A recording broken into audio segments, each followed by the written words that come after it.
Hi, I'm Wendy. I'm Lori. Welcome to Hot Topics. Cool friends.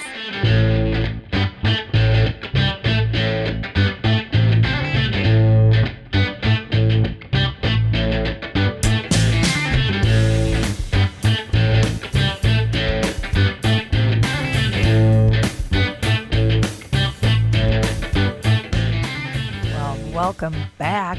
You know, this is the first time Hot Topics Cool Friends has done a part 2. We have Trez Gregory back in the studio.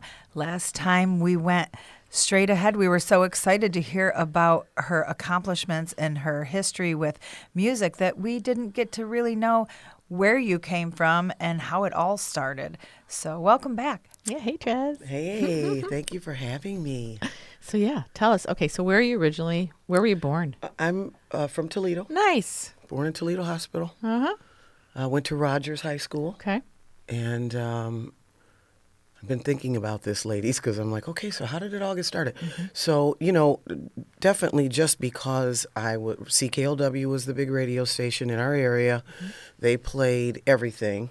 And I loved all of that music, and it's what I'm doing now on my solo show. But I have a musical family, and a lot of people don't know that because I'm the one that gets the attention musically. But both of my parents sang very well. My mother was an excellent dancer back in her youth. My oldest brother, who passed away in 1971, he was in the theater department. He played cello, but not necessarily, you know, he was more into lighting and things. But then my brother that's still around, he plays drums, sings and dances. My sister has a beautiful voice and taught herself guitar, and we both played flute and piccolo. And then when I came along, and all of us took piano lessons, so that was just, my parents made that happen, forced that upon us, thankfully. And then, you know, I had, back in the day, we had music in the schools. So I chose clarinet, and then I moved to flute. So between the two of those, it was probably 8 years of that, and in the bands and everything. And then, you know, singing in the church a little bit. But I tell you what I remember the most and what I had the most fun was dancing in my basement in the dark, watching Michael Jackson on TV, on not Johnny Carson, of course, back then, but you know who I'm talking about. On television, the Jackson 5, I'm singing in the hairbrush and doing all the dances. And so that was, I remember that vividly, and of course fell in love with Michael Jackson. But, you know, that was I love those times because we had, you know, the Jackson 5, we had little Stevie Wonder, we had Jackie Wilson, we had Aretha, we had, oh God, just all, and then my parents listened to Nat King Cole, Lena Horne, Ella. You know, we had wonderful movies like Lady Sings the Blues. We had Mahogany. I don't know if you guys are familiar with. 100%. But, you know, I'm getting goosebumps talking about it because it was everywhere, and it was great music. When did you say, wow, I can sing? I actually sound good doing this. Well, probably, I would say my junior year in high school, maybe. And I contribute all of that to my choir teacher at Rogers, Elda Haddad. And she used to force me. I was in choir and ensemble, and she would force me to do the solos, and I really didn't want to. And I had a talk with her, and I said, Mrs. Haddad, you know, I just want to let you know that Michelle would love to sing the solos. I really, whatever you think you're doing, thank you, but I really don't want to do them. I really am horrified, you know. And she just gave me that look like, I don't care. I'm asking you to do the solos, period. I was like, okay. I thought you liked me and my family, you know. Why are you torturing me? Why are you doing this to me, you know? Does she know you feel this way? Did you ever get to tell her? Yeah, I did. Yeah. I told her that. And then, and I'll make this very brief, but in Vegas one time, one show, when we were finishing up our runs there, somebody wanted to see me after the show. Mm-hmm. So they came and got me, and I get up, I'm walking across the stage, and it's Mrs. Haddad's best friend. Did I tell you this already on the last one? Okay. So anyway, it's Mrs. Perry from Rogers. And I'm like, oh my God. We both just started crying. I couldn't even believe she Came to really Vegas. recognized Yeah. me. And she said, Mrs. Haddad and I, we come here every year, but she's not well. And I knew that was you. And blah, blah, blah, blah, blah, blah, blah, blah, blah. And so that was really heartwarming. So when I got home, somehow my sister and I got Mrs. Haddad's phone number. And I called her. And I said, Mrs. Haddad, I just have to tell you, I cannot believe it. But I said, I'm playing in front of thousands of people. And people are paying to hear my voice because I was told nobody would ever do that. Ha, ha, ha, ha. Trez, come on, whatever, get real. And I thanked her. And she said, well, I knew what I was doing. I love it. And then she That's passed cool. away very Yes. shortly thereafter. But I attribute a lot of that to her and to, my little keyboard player that, would let me practice in the dark. And then he convinced me, come on, please, let's do this talent show at school. And I was like, oh, Lord, I don't want to do that. I don't want to do it. But we did it. And then we, big applause. And then I sang at my graduation. Mm-hmm. Nobody had ever done that before. Horrified, nauseated, shaking, really upset about it. As soon as I said I'd do it, I thought, oh, no. Oh, no, no, no, no, I don't want to do that. And then I had all this anxiety. But I got through it and got a standing ovation. I did a song that Mrs. Haddad picked for me. Mm-hmm. It was called You're Gonna Hear From Me, which I didn't understand all of it, but it was really about somebody that was going to fly. They were going to start here and they were going to fly. And you're going to hear from me later, and it was a very precious lyrics. Yeah, very. And I just too horrified to even absorb all of that, to be honest. But that was a big deal, and that was 5,000 people at the Masonic, and I was just nauseated and horrified.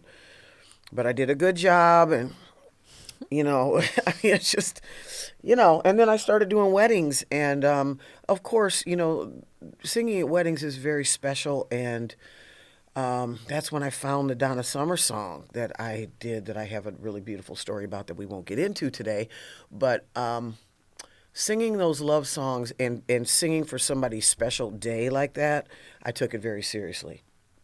So Brady, who was my first keyboard player, Brady Dandino, we picked great songs. And, of course, back then we had Always and Forever by Heatwave. We had The Closer I Get to You by Donny Hathaway and Roberta Flack. We had... We've Only Just Begun by the Carpenters. We had all these great songs to choose from. Not to mention the Chicago duets. We made them all a duet. You're My Inspiration. And, the wedding song, the Lord's Prayer, blah, blah, blah. We had so many to choose from back in the day. So Brady and I did a lot of weddings, and I did weddings for 10 years. That's great, because I tried to sing at one wedding, and thank goodness it was my uncle's, because I cried. I cried through the whole thing. I understand. I could never do that.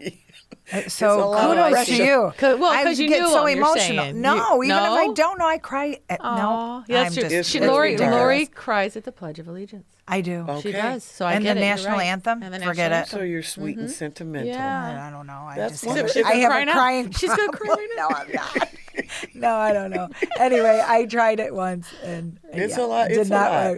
work. And my daughter even she did a celebration of life, and I'm like, oh Yeah, that no, would be hard. how is she getting through this and not crying? And I thought, oh, that's not good. And then when she was done, she like broke down. it. I'm like, oh, Yep. okay, She holds it in. okay, yeah. Yeah, But I just did one 2 weeks ago and was all had to bring a fan up there where I was playing because I was like, okay, I'm just nervous and you just want to do Well, a great and you were job. at that and- wedding with. Well, that's the one. That's what I'm talking they said about. you did an amazing job. I said, well, of course you did. Oh, thank you. But I was very flustered that day, and I thought, wow, Trez, you've been singing 45 years. You haven't done weddings in 30. You got this. I was still just like, ugh. Do you find like with the music, because you sound like you were, not happy with old school music is the best, and it's just not the same. So are you finding like, new songs are just harder to come by that are, or is it just because we're getting older and we just don't, what is it? You know what? I don't know. I'm going to watch my words I because know. I don't want to sound too jaded. So I just went to the Motown Museum for the first time, which brought me back to my childhood and to a lot of things and where it started. So what I realized is I always say good music is good music, and I'm not saying the music of today isn't good, but to go from the full-on, we're talking about Berry Gordy and we're talking about Smokey Robinson now, okay, and Stevie Wonder and all that. So to go from those beautiful arrangements to start with, you know, the 6-bar intros that led you into the verse and you're hanging on every word, and then it builds to the chorus. Then you go back to another verse, you do another chorus, and then you've got the bridge where the song leads you. I mean, we didn't even have to, all we had to do was just listen to it, you know?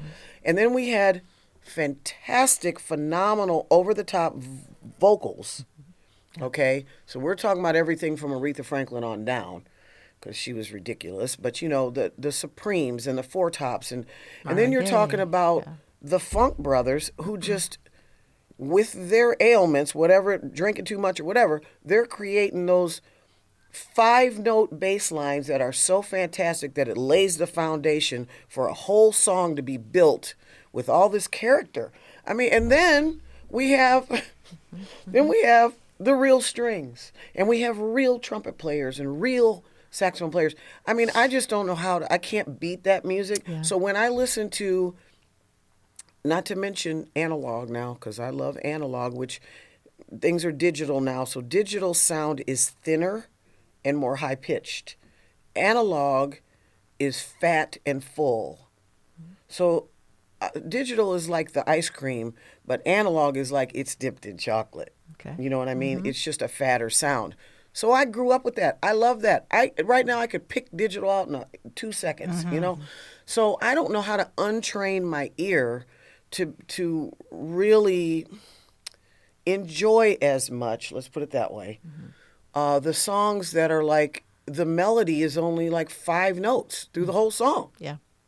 That's it. Like it never goes anywhere. The journey is it's like driving through Ohio. A lot of them don't even have a bridge. It's like short They don't even have a bridge. Yeah. And it's you're like, okay, you're waiting for it, and it's not coming. And they're so, and I love country music, y'all. You know, I did it for 7 years. But the country thing, right after Brooks and Dunn retired, country music changed.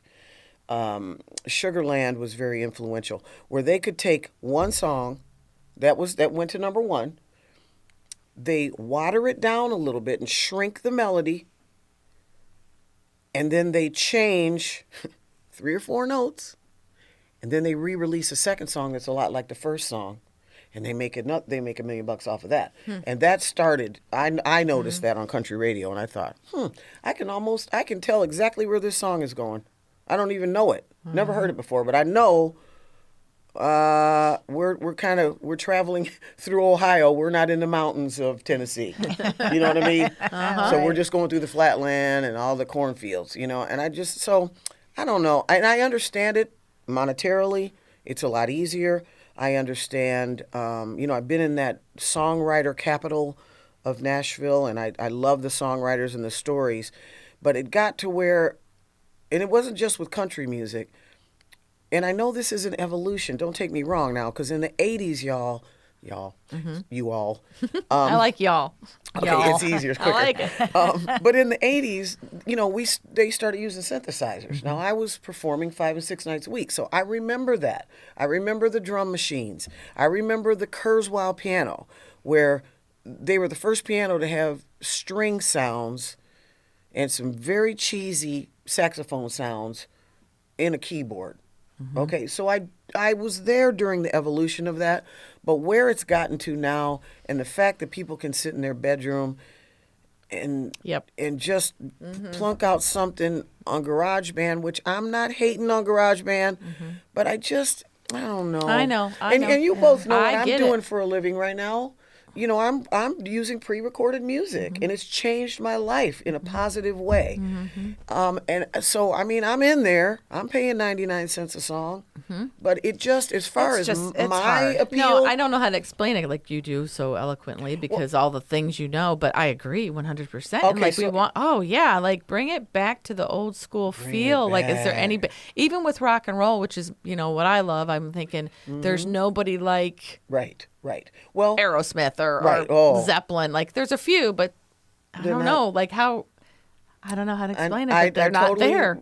Well, I got you. I feel like the new music, and Well, I feel like the talent, there's talent, but I feel like there's no comparison to what it used to be. Amen. And so I feel like the old classics and the old music is going to just continue to go on forever. Well, that's why it's here now. And That's the why. new music, it's a lot of one-hit wonders. Yeah, it'll be gone And quick. it's there and it's gone because it's, like you said, it's not. It's not thick. It doesn't have the depth. And it's not Substantial. real. It's not- Yeah, right. You know, Right, it really and now isn't. with this AI, wait, do you know what it can do? Yeah, it made me sound good. But you can actually take it and it writes the song for you. It does, My yeah. son is livid.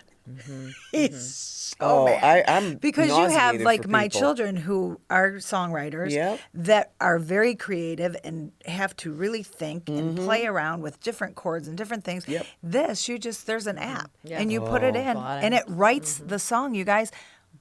It's I've not actually good. written one, and I'm not proud of it, but I never understood it.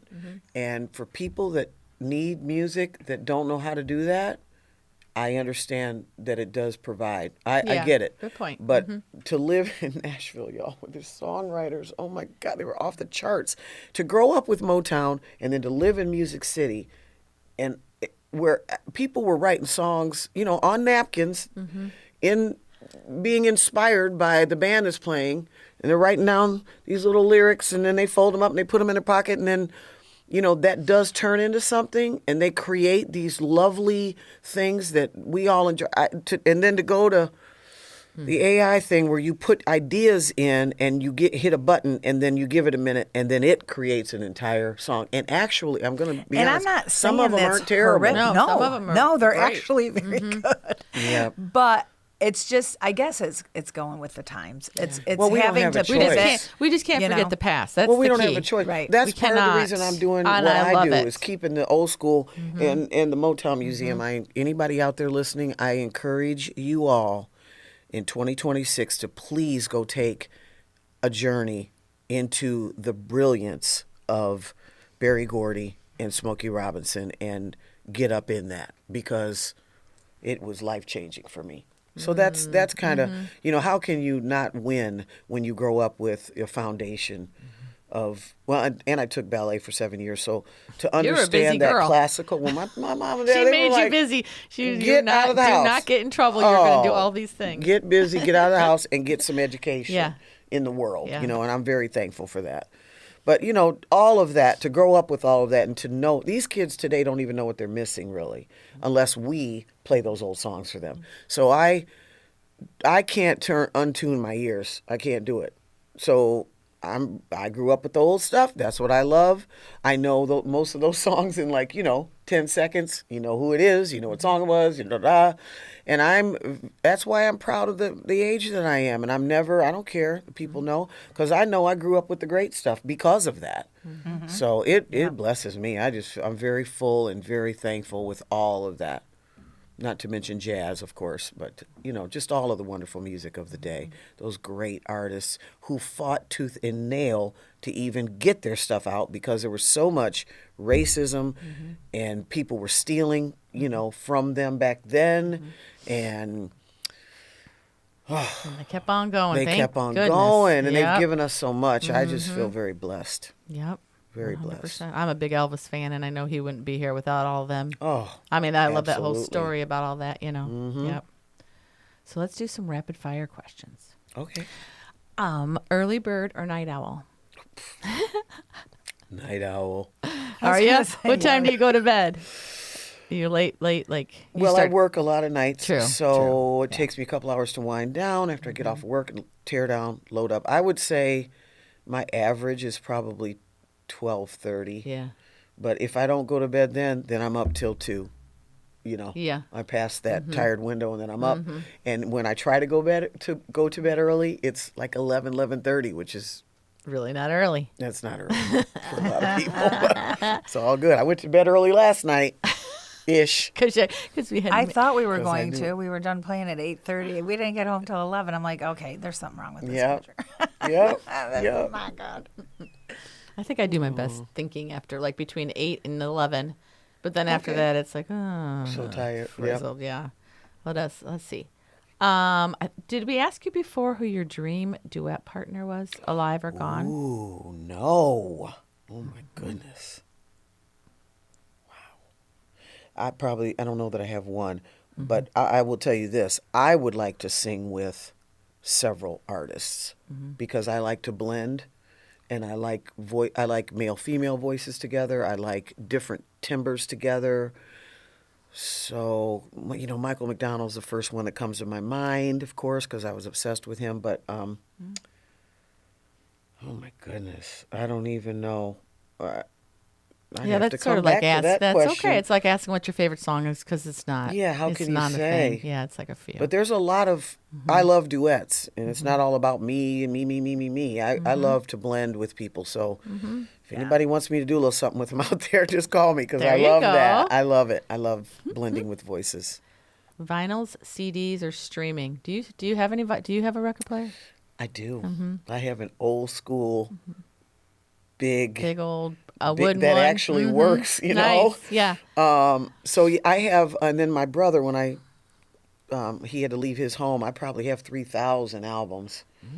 But I'm not sitting around and lollygagging and listening Yeah. to music like that. But Yeah, but they're nice boy, to I just- used to. Oh, I warped a couple albums because I played them so much Same. back in the day. Pink Floyd and Fleetwood Mac for sure. Yay, I think I yep. got 3 of those because Yep, I'm like, yep. sorry. Yeah, yeah, For exactly. sure. But there's nothing like that. And being able to pick the needle up, I'm like, Being able I to- just want this. Yep. Right, Putting put the the penny needle on on the the record. To make stylist it to hold it even, down a little yes. bit. Yeah, love Yes. that stuff. Those All- were the days. All They the were pe- the all the days. kids need to experience that. They do. They do. Mm-hmm. Let's see. Oh, if you weren't a musician, what would you be doing? Oh, Well, okay, so let me tell you this. I always, after I was about like 25, I thought, and I'm not going to tell you who inspired this because I don't want to speak poorly about anyone that I really do love and admire and respect, but a local vocalist back in the day, to me, I saw something where I was like, oh my gosh, what would she ever do if she wasn't doing music? And I sensed that. And it triggered me, and I was like, oh, you know what? I don't want to just do this because what happens if you lose your voice? Then what are you going to do, So I'm a great bartender, and I love doing that. I developed a children's program. I've always wanted to kind of work with kids, and I feel like being the black sheep of my family, I didn't really understand how I survived some things and then got to where I got. So through that whole thing, I realized some things about my childhood and how blessed I was. And I thought kids aren't getting this today. And so I have a children's program that I came up with. I haven't really moved forward with it, but I would love to do that. I'd love to be involved in that. I also am big about organ donation. So I would like to be an advocate for that, and I might even do that like soon anyway because I could do that and still do music. And then I'm a really great go out to eat person and socialize, so I'm a professional at that. we should all start our own little we're gonna rate the should. restaurants and just like Check the wine. check the wine, make sure it's okay. Make sure it the goes food's well with okay. this particular meal. We're already seasoned professionals. Right. So That's why I started waitressing. I said, well, I don't have experience. And then I go, yes, I do, because I had to You eat. wait on and you I eat. was on the road for 3 years. So you had to eat out. So Yep. I know exactly what I like and what I don't. yeah, exactly. Yeah. So one last question: what advice would you give to someone your age as a junior in high school, Okay. wanting to be a musician or what? Yeah, getting Okay. into the field. Okay. So I would say, first of all, get yourself assessed and see what your skills are. Because if you're tone deaf, maybe you need to get into doing something else and be real about it, okay? Talk to somebody older and find out what it's really about, because it's not about the voice. It's not about America's Got Talent. It's not about I put a couple things on TikTok and I get a lot of likes, and it's not about that. Be prepared to persevere, because there's a lot of rejection. There's a lot of hard work. And sometimes your family isn't supportive. So you're fighting because you want to share your gift. And they're going, you need to get a real job. And if you need to decide if you really want to do it, because it's not easy. And the glamour part, that doesn't even come till way later. And it's not glamorous now. I've been doing it 45 years. And I love to show people when I set up in certain clothes, you know, and my baseball cap and my gloves on and my different shoes and all this stuff, get everything set up, and then I go, okay, I'm going to whip, dip, and flip. I'll be right back, you know.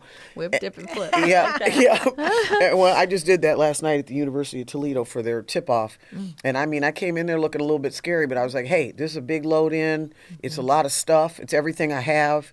You know, and then I had like 12 minutes to get in there and whip, dip, and flip. And when I came back out, a couple people were like, whoa, Is that wait the same a minute. girl? Is that the same person? Whoa. Oh, it made me laugh. But you have to be prepared for that. And the sweat, you know, in the summertime, it's so hot. So all of that, there's a lot of very unglamorous things. And to get on the tour bus is very difficult. It's very difficult. It doesn't happen for most. So if that's your dream, then you better really, you know, hone your craft. Be a good person. Don't arrogance. There's no room for it. There's no room for ego. It just messes up everything. Remember that there's a lot of very talented people in the world, and it's not all about you. If you happen to get to the upper echelon, get on your knees and just thank God, because there's a lot of grace and angels and things that happen if you do it without screwing people over. So it's a very humbling life. And I say get 2 feet in the humility, because it's not all about you. There's so many singers and guitar players and dancers, and more now than ever. That's great advice. It's real. Really, really good And they advice. can call me if they need a little reality. I'm There happy you to go.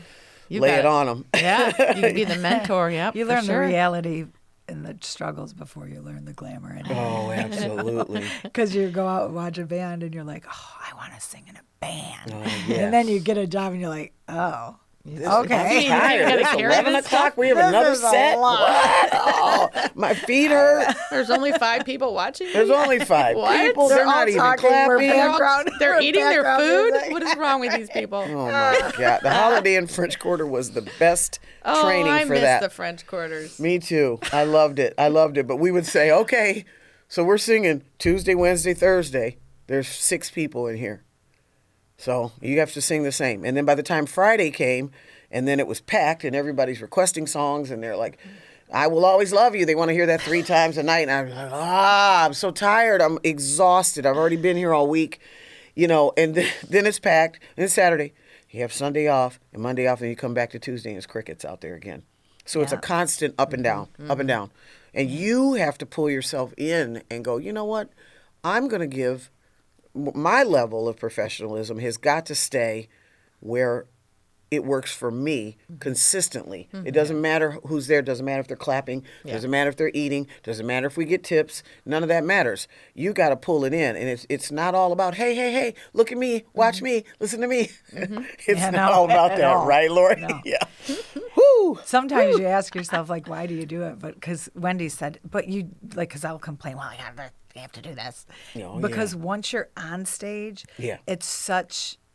Adrenaline. it's a stress reliever. It's freedom. Yep. It's just undescribable. Yep. So yeah, I'm gonna complain about it before I Right. go to a show Oh, because my I'm God. mad. And then I have to do all this, and then once I'm there, I'm like, oh, this is great. You I know. It's so hard to explain, though. you know? It is. Can I do we have Absolutely. 30 seconds? Okay, so I've been very blessed with this Delbert McClinton and Friends blues cruise that I've done for 11 years. What a gift. Oh my gosh, what a gift. And I went as a guest 2 years and then got hired and I've been singing with someone for 9 years. So there were 2 years where I got to sing with these 2 fabulous ladies. And I had to learn 38 songs one year and 42 songs the following year. And all my working. I mean, in between my gigging and traveling and everything else. And it did stress me out. It was a lot. And I didn't have my technical stuff together, so I was literally writing out lyrics. It wasn't like an iPad with lyrics and notes on it, or, you know, it was old school. You know, it kind of traumatized me a little bit those 2 years. Now, once I got on the stage and we kind of, you know, I'd have to drive to Nashville for rehearsal, drive back to Toledo, then fly out of Detroit, get to Fort Lauderdale, get on the boat. Then we'd have 2 or 3 rehearsals on the ship, you know, within, and then having 4 or 5 shows. I mean, it was way more than anybody understood. And everybody was like, "Oh, I'm so jealous. You're so lucky." Da, da, da. And I'm like, or they would say to me, "Girl, I didn't even know you were on the ship this year." And I'm like, "I know, because I've been in my room going over my 38 songs." Yeah. Right. Let's get real. I'm only coming out for a little bit of food and walk a little, going right back in there, you know. So it was a great accomplishment. I'm proud that I did it. I got to sing with, and I want to say her name, Lari White. It's Lari White, and you can look her up on YouTube. And she's also in the movie Tom Hanks, and he's on the island. Castaway. Castaway. Okay, thank you. Lori's at the very end of Castaway, and she was just a wonderful soul, and she ended up passing away very quickly of ovarian cancer. But I got to sing with her for 2 years, and she was like I never even been around a vocalist like that. Probably like me singing with Aretha, because the range, the professionalism, all of her skills. And then I also sing, and I'll drop Etta's name, Etta Britt, who is still with us. Etta's amazing, lots of experience. Though I was very flattered to be hired by them, okay? Mm-hmm. So I knew I had to get it together. But the stress of learning the 38 songs, let somebody just wrap your mind around 38. And a lot of them were songs I'd never heard before. They were originals. Yeah. So I'm new coming into these songs, and Lori had very complicated arrangements for the backup vocals. I was stressful, could hardly sleep, you know, just really trying to wrap my mind around it. So that's some of the very unglamorous things. Now, then you get on stage, you get through the first show, and you're like, "Oh, thank you, Jesus. I only made 3 mistakes, and they weren't and big. No one even probably knew, and they you. probably didn't know." I was no like, okay. Mm-hmm. But, you know, that kind of stuff is like going to work, working in the coal mine, and going down, because that's just, you're by yourself and you got to cram. It's almost, it's like cramming for an English exam every day. Absolutely. Yep. Yeah, when we were on the road, we couldn't have words on stage. Ooh, it was not you had allowed. to learn everything. And wow. we each did 17 leads a night, and then you had to keep up with the new songs. So you had to learn the words. Oh my gosh. Memorize that's a whole them. different perspective. Thank God you're young. Yeah. And you can remember. Right. Like now. Forget it. Oh, it'd be the menopause cruise. Totally. Yeah. I'm just saying one word all day, that's all. Well, it's funny because on the iPad, the words are so large. Yeah. There's a table when we're at, there's a table right there. I'm like, if you want to sing along, just. You can see my lyrics. Look at my lyrics. Totally. Oh, yes. So that's now we don't have to. We already asked you why you were our cool friend last time. We just know. We're we so are excited. But you ladies are the coolest in town. So. We're glad that on the second session you still want to be our friend. Oh, of course. Of course. Well, thank you. And let's you. whip, dip, and flip together sometime. Yes, let's name this episode that. Whip, dip, and flip? Whip, dip, and flip. Okay. I'm going to use that. I stole that from a friend. That's okay. But it's true. It's true. We all whip, dip, and flip every day. We are so good at it, aren't we? Yes. Thank goodness for the whip, dip, and flip. Thank you, Jesus, for that. Oh, on that note, well, thank you for coming. Thank you for having me, ladies. I think we could do part 3, 4, 5, and 6. We did. I mean, I know there's things we didn't. I would love to tell my Donna Summer story sometime. Yes, let's do it. Let's do it. Sometime. She could be our first part 1, 2, 3. Yay! Thank you. Thank you.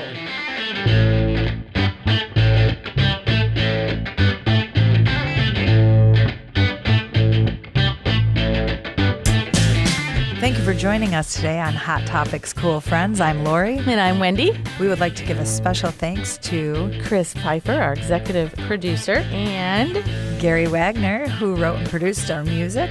If you guys have any questions or comments and you want to listen to more of these wonderful episodes, head on over to wgte.org/coolfriends or anywhere you stream your podcast. And remember to thank your local business owner and go out and hear a local musician.